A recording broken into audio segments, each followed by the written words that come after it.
Welcome back to this week's Self-Love Masterclass. My name's Renee. I'm a self-love teacher, coach, doula, and a Reiki master. And every single week, we come back here to explore new ways to develop our self-esteem, our self-worth, and to create the inner wisdom so we can manifest the life of our dreams. Thank you so much for being back here with me. And if it's your first time, welcome to the program. Today, we're going to talk about how to be intentional and more specifically, how to just be more focused. I don't know about you, but I'm willing to bet that there are things in your life that you've been saying that you want to do, or that you want to try, or that you want to learn, and you've been saying them for a while now, right? You've been saying them for a while, and yet you just can't seem to get it done. I know for me, I've got a couple of looming deadlines coming up. You know, I'm getting an ebook out for all of you. I'm also coming out with a self-love card deck. I've got all these things on the go.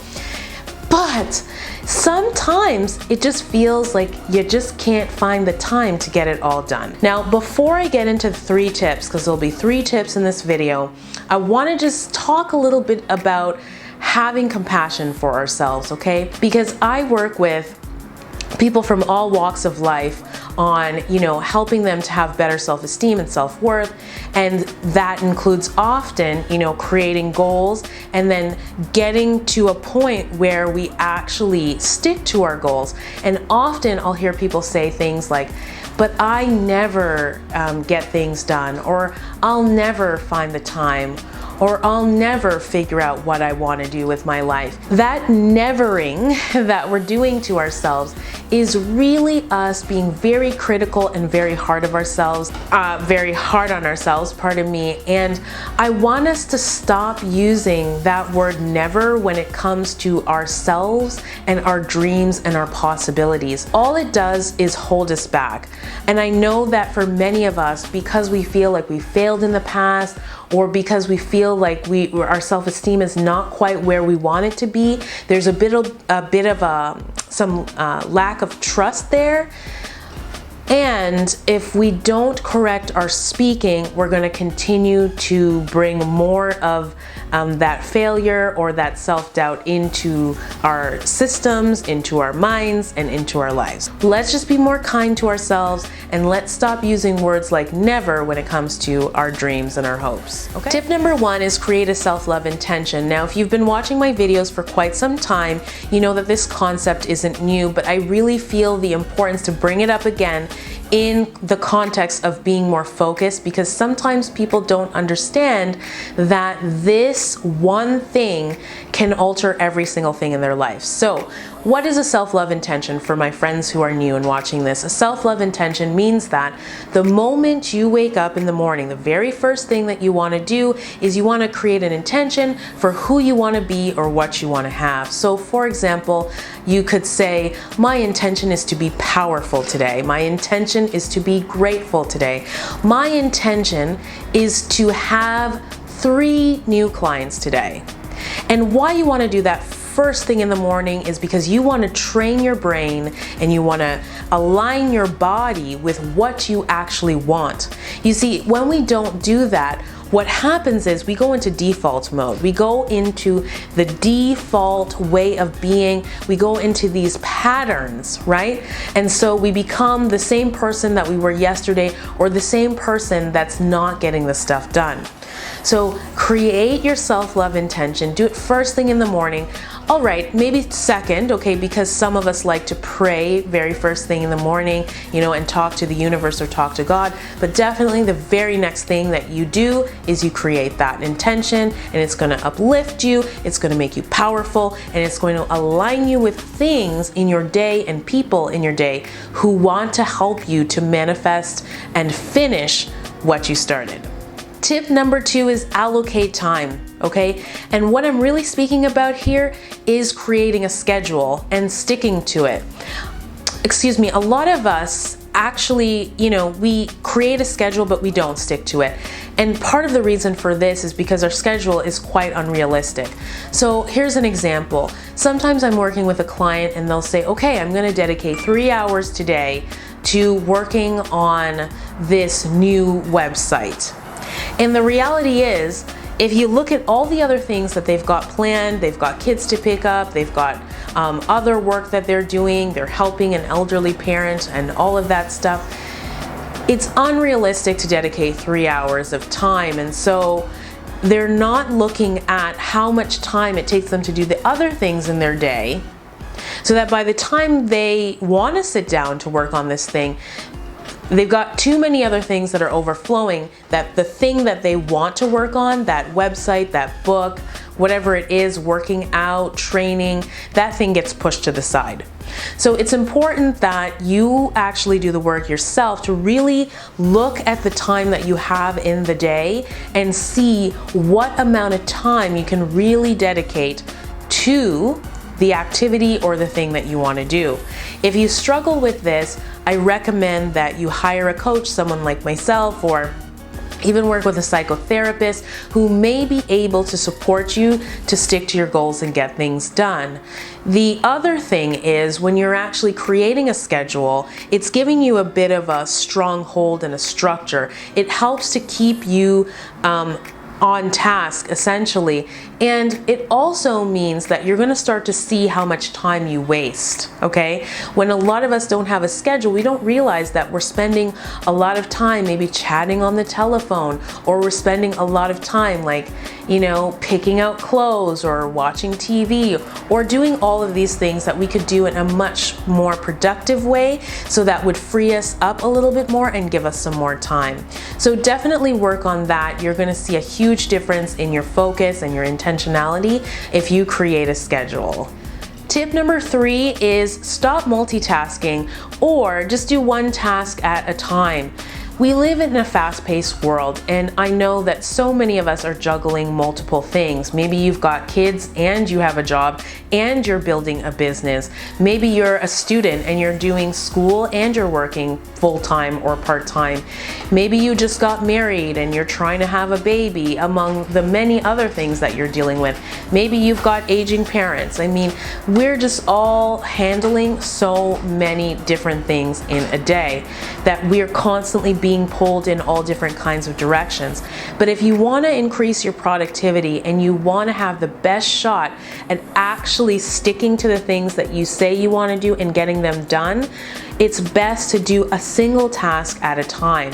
You know, I was reading or watching an interview with Arianna Huffington, and I might have talked about this in another video that I did about multitasking, but she was saying that the research actually shows that a lot of us don't multitask well. What we're actually doing is task shifting.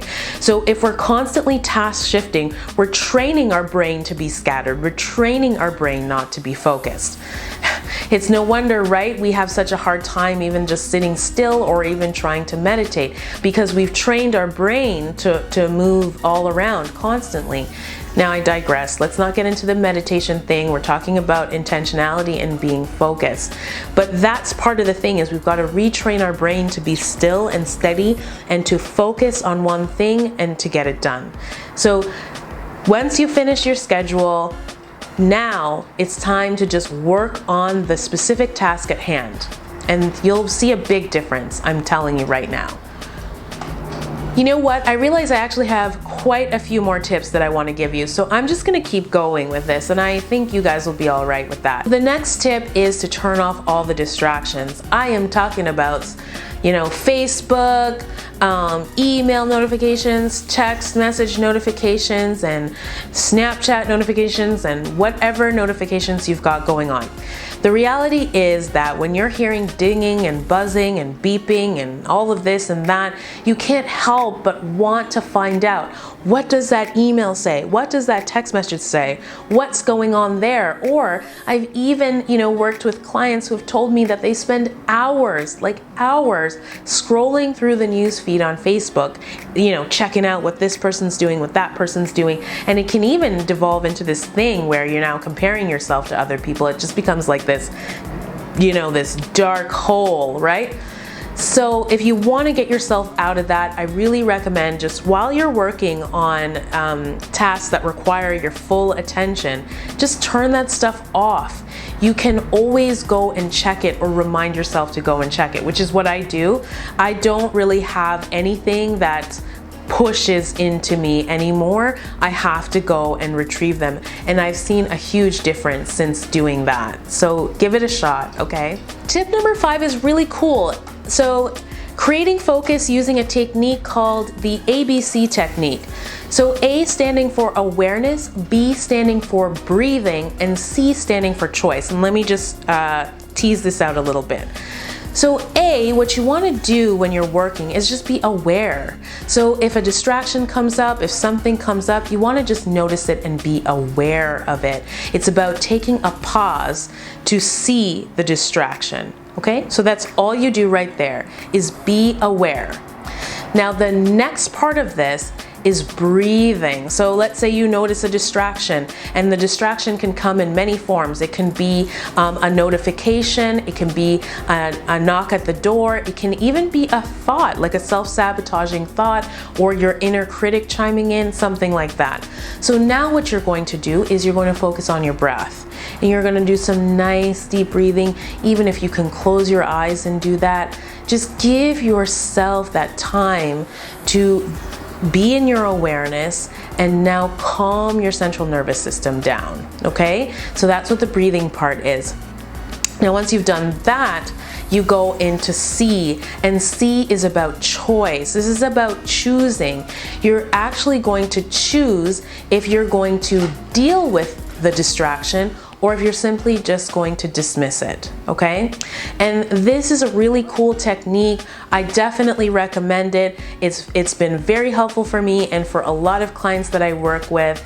And even if you're a client of mine and you're watching this video, because my clients do watch this video, if you haven't been doing this technique, I definitely recommend that you start doing it again, okay? It will, just like seriously, it will change your life. In closing, what I really want to say is that this is all a practice. So let's be really compassionate with ourselves, as I said at the beginning of this video. It's going to take practice. Remember, your brain for the last, I don't know, decade or two, or however many decades, has been trained to jump around and play leapfrog all day. So this is your time now to bring awareness, to bring presence to the things that you want, and to not let yourself go into these default patterns. You know, keep watching this video or any of my videos as many times as you need to. I love it when people say that they've created a playlist, because essentially what you're doing when you're listening to this kind of content or this kind of material over and over again is you are retraining your subconscious mind to do the things that you actually want them to do rather than the things that they default into. But I want you to know as well that you really can do this. I am going to get this ebook out to all of you very soon, and whatever project it is that you're working on or whatever thing it is that you've been meaning to try, you're going to do it. And actually, you know what? I'm going to give you a challenge. I challenge you to start working on it tonight. I challenge you to work the tips that I've given you in this video tonight and see how you can start to move yourself forward. And of course, if you need support from me, all of my links are down below. I'm happy to help you, okay? Well, my friends, it has been such a pleasure doing this video and this class for you. If you like the video, then please let me know by sharing a comment below or giving it a thumbs up. It really helps me to know what content you appreciate and what you want more of. If you want to follow me on other social media platforms, all of my links are down below. I mean, like, I'm on pretty much almost everything, so you can find me there. And if you're not already subscribed to this YouTube channel, then definitely do that. There's a button here, here, here, here, wherever it is. It really depends on what device or what platform you're watching this video on, but definitely subscribe because our videos come out every week and we've got more vlogs coming out more frequently, so things are just jamming and going really, really great. I thank you so much for your time. I thank you for all the kind comments and questions that I receive. You know, I'm here for you, and we are in this together. Mwah. Have a great week.